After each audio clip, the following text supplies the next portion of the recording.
Shalom Ibu Bapak Saudara yang terkasih di dalam Tuhan kita Yesus Kristus. Senang kita boleh berjumpa kembali lewat YouTube ini untuk memberangkatkan kita dalam pekerjaan aktivitas kita dalam satu hari ini. Marilah sejenak untuk merenungkan firman Tuhan yang tertulis di Rom pasal 13 ayat 14. Roma pasal 13 ayat 14. Saya akan membacakan untuk kita semua.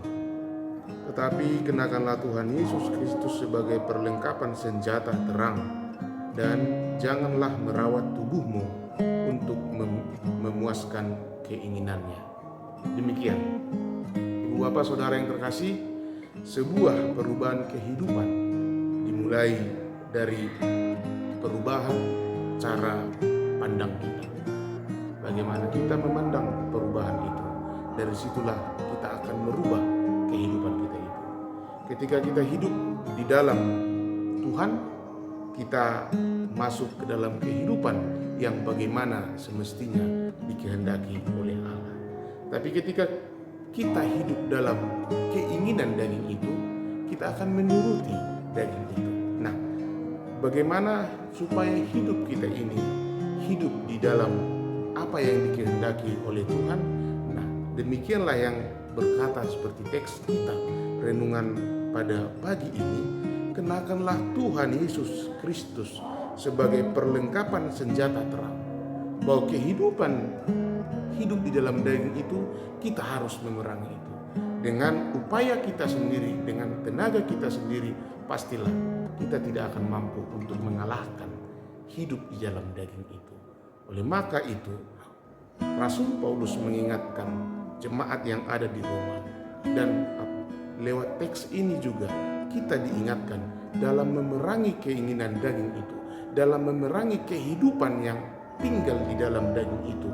Kita harus bersama-sama dengan Tuhan Yesus Kristus yang menjadi alat perang kita untuk memerangi keinginan-keinginan daging itu. Nah, teks ini juga mengingatkan kepada kita, dan janganlah merawat tubuhmu untuk memuaskan keinginannya.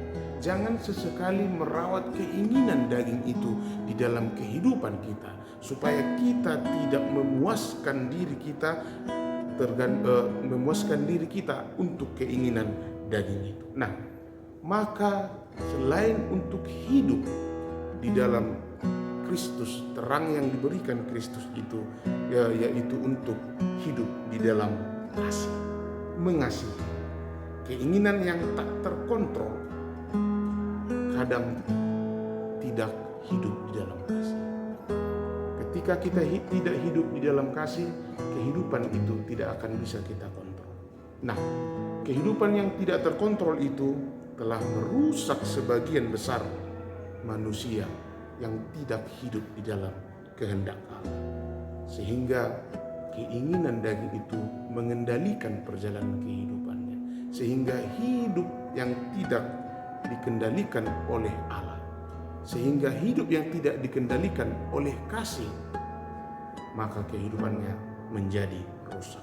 Paulus menasihatkan kita pada pagi ini untuk tidak hidup dalam kegelapan. Hidup kegelapan itu seperti berzina, mencuri, mengingini ataupun ingin memiliki sesama, membunuh, dan perbuatan-perbuatan jahat, percabulan, hawa nafsu, perselisihan, dan lain sebagainya. Kristus hadir ke dalam dunia ini untuk menebus manusia yang di dalam dosa itu.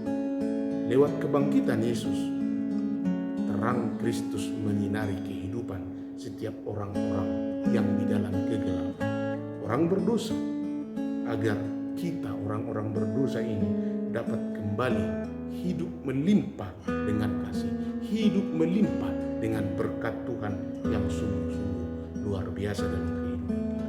Hidup di dalam terang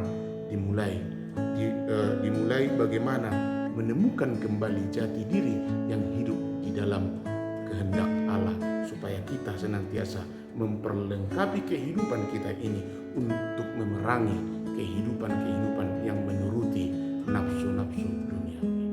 selamat melanjutkan perjalanan kehidupan kita dalam satu hari ini. Tuhan Yesus beserta kita. Amin. Kita berdoa. Terima kasih Bapa untuk firman-Mu dalam pagi hari ini, memberangkatkan kami untuk setiap aktivitas kami dalam satu hari ini. Kiranya Tuhan menolong kami dalam melakukan segala pekerjaan aktivitas kami. Tuhan kiranya memberkati kami, memberikan kami sukacita, kekuatan untuk melanjutkan perjalanan kehidupan kami di dalam satu hari ini. Terima kasih Bapa, dalam Yesus kami berdoa dan mengucap syukur. Amin.